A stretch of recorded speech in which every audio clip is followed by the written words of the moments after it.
जिसने हमारे साहित्य और हमारे विचारों को प्रभावित किया और उस पर गहरा असर भी डाला। ऊंचे पर्वतों से मैदानों में बहती नदियों ने भी मुझे बहुत लुभाया है। सिंधु, जिससे हमारे देश का नाम हिंदुस्तान पड़ा, जिसे पार कर सदियों तक जातियां, काफिले और फौजें आती रही। ब्रह्मपुत्र, उत्तर पूर्व की पहाड़ियों में दरारें बनाता हुआ, दनदनाता हुआ भारत में दाखिल होता है और बड़े ही शांति से पहाड़ों में, जंगल भरे मैदानों में बहती।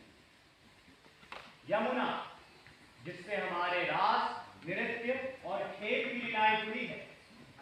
और गंगा, भारत की अपनी नदी, जिसने आदिकाल से ही ना जाने कितने करोड़ों लोगों को अपने तट की ओर खींचा। दरअसल गंगा की कहानी स्रोत से सागर संगम तक हिंदुस्तान की सभ्यता और संस्कृति की कहानी है। ऐशो इशरत, त्याग और संन्यास की, विकास और विनाश की, जिंदगी और मौत की कहानी है गंगा। गंगा मैया की जय। सभ्यता की शुरुआत से ही हिंदुस्तान के मन में एकता का एहसास जरूर रहा, पर यह एकता कोई ऊपर से ला दी गई चीज नहीं थी, जहां सभी लोगों को एक जैसा सोचना हो या फिर एक जैसा रहन सहन अपनाना हो।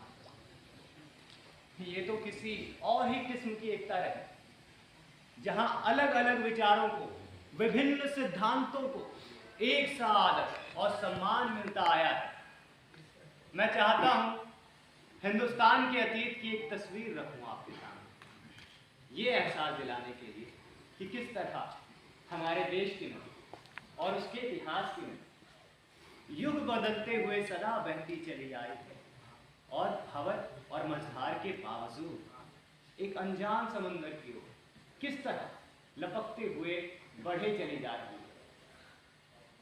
है। लेकिन पंडित जी, इस सभ्यता की शुरुआत आखिर हुई कब से?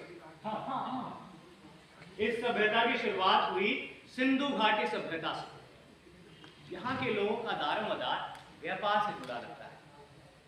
ये वाकई हैरत की बात है कि मोहनजोदड़ो और हड़प्पा में कई सारी चीजें ऐसी हैं, जैसे कि वेशभूषा और दस्तकारी, जिनमें हमें आज के रहन सहन की झलक मिलती है।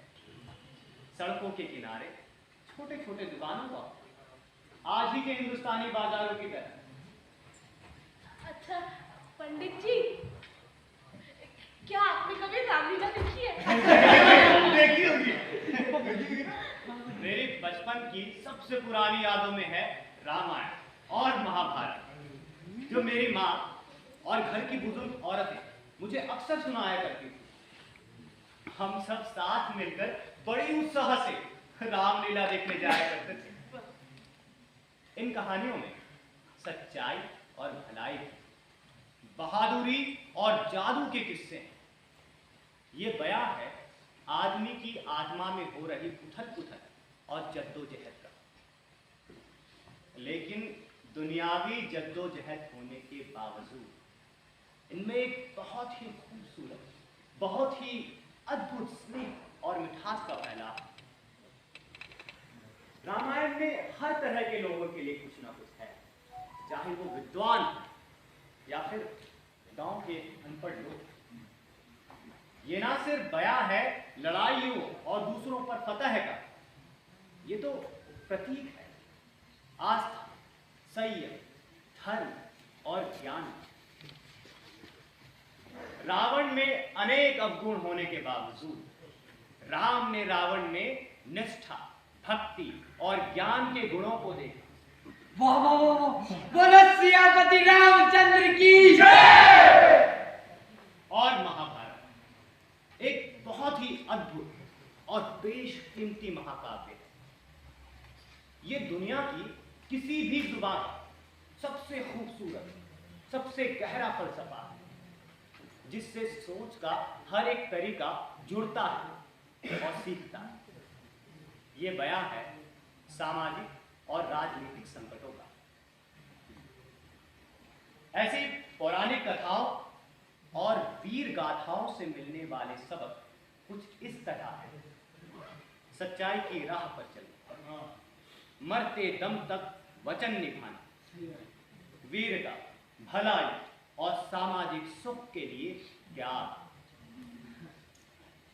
पौराणिक गाथाओं में हकीकत और कल्पना ऐसे गुथे हुए हैं कि उन्हें अलग नहीं किया जा सकता।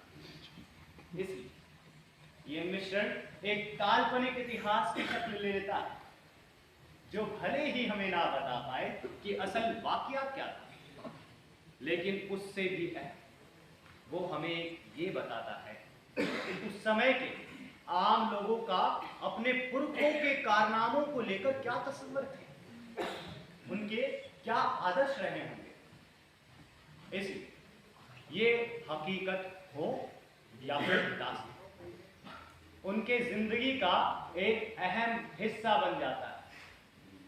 रोजमर्रा की उमस, उदासी और नीरसता से ऊपर उठने में उनकी मदद करता है, सच्चाई और जुस्तजू की राह दिखाता है। फिर भले ही आदर्श दूर या उस तक पहुंचना बहुत ही मुश्किल। वेद काल के अंत तक आते आते पुरोहितों के तौर तरीके और वैदिक देवताओं पर विश्वास कम हुआ, उनका मजाक तक उड़ाया जाने लगा। उपनिषद खुद पुरोहितवाद और रूढ़िवाद अनुष्ठान के खिलाफ थे, लेकिन उपनिषदों का भी उस समय की आम जनता पर कुछ खास असर नहीं पड़ा। नतीजा था कई नई विचारधाराओं का जन्म, नास्तिकता और पदार्थवाद की एक जबरदस्त लहर, जिसका जिक्र केवल उन्हीं किताबों में मिलता है जिसमें उनकी निंदा की गई हो या फिर उसका मजाक उड़ाया गया हो। तो देखा आपने, इतनी विविधताओं के बावजूद हम सब एक साथ मिलकर रहते हैं। यही तो हमारे देश की खूबसूरती है।